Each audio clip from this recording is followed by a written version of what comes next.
দিচ্ছেন সঙ্গীত শিল্পী অরিন চট্টোপাধ্যায়। পরবর্তী অনুষ্ঠানে সমবেত সঙ্গীতে তাল ও তালিম মিউজিক একাডেমি শিল্পীদেরকে অনুরোধ করবো শুনতে গেলে তোমরা সকলেই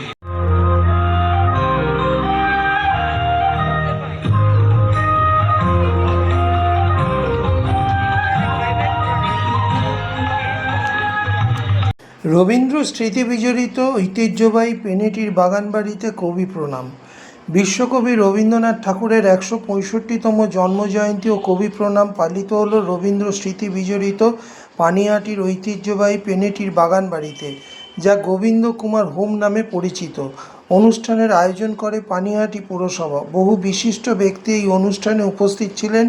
বিশ্বকবি ৪বার পানিহাটিতে আসেন, তার মধ্যে ৩বার এই বাড়িতে এসেছিলেন। নাইটহুড ত্যাগের সিদ্ধান্ত এই বাড়ি থেকে কবি নেন। কবির লেখা জীবন স্মৃতি কাব্যগ্রন্থে এই বাড়ির উল্লেখ আছে। কবির আবক্ষ মূর্তিতে মাল্যদান করার মধ্য দিয়ে এদিন অনুষ্ঠানের সূচনা হয়। এরপর গান, কবিতা ও নৃত্যের মধ্যে দিয়ে কবিকে শ্রদ্ধা জানানো হয় অঙ্কন প্রতিযোগিতা।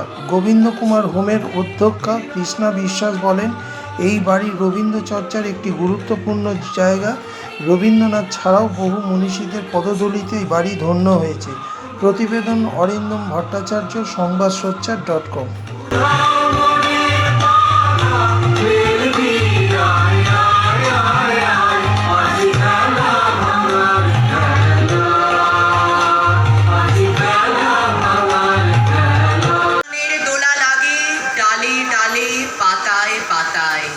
বর্ষে বর্ষে এ দোলায় দিত তাল, তোমার যে বাণী বিদ্যুৎ নাচন গানে, সে আজি ললাটে করহানি।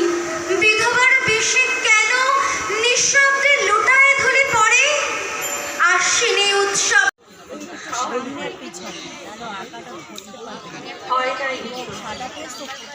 আলো হোক বন্ধ হোক।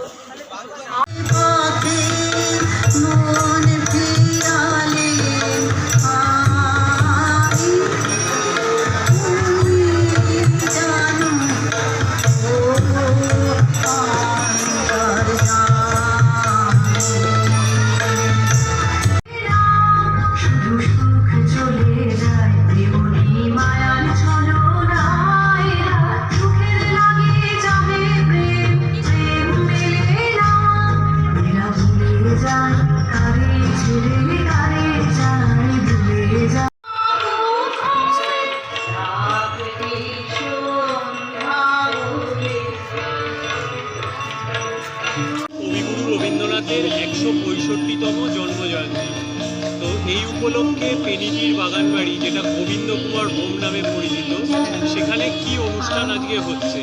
আজকে রবীন্দ্রনাথের ১৬৫তম জন্মজয়ন্তী উপলক্ষে মিউনিসিপ্যালিটির ১২৫তম মানে জন্ম ওনার অনুষ্ঠানটা করছে। ১২৫ বছর।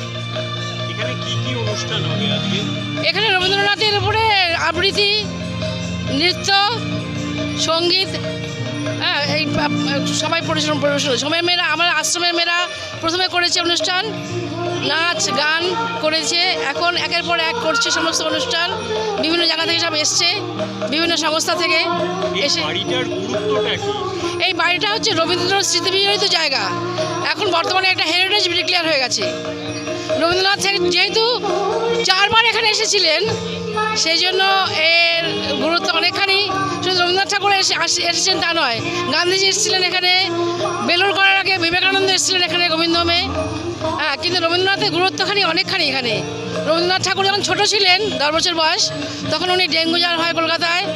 সেই সময় পুরো পরিবার ওরা এখানে ছিল ৪৮ দিন। সেই শৈশবটা রবীন্দ্রনাথ ঠাকুর ভুলতে পারেননি। বিভিন্ন কবিতায়, গল্পে লিখে গেছেন যে ইহা যা দেখিলাম জন্ম জন্মান্তর ভুলিব না। আপনার নাম? কৃষ্ণা বিশ্বাস।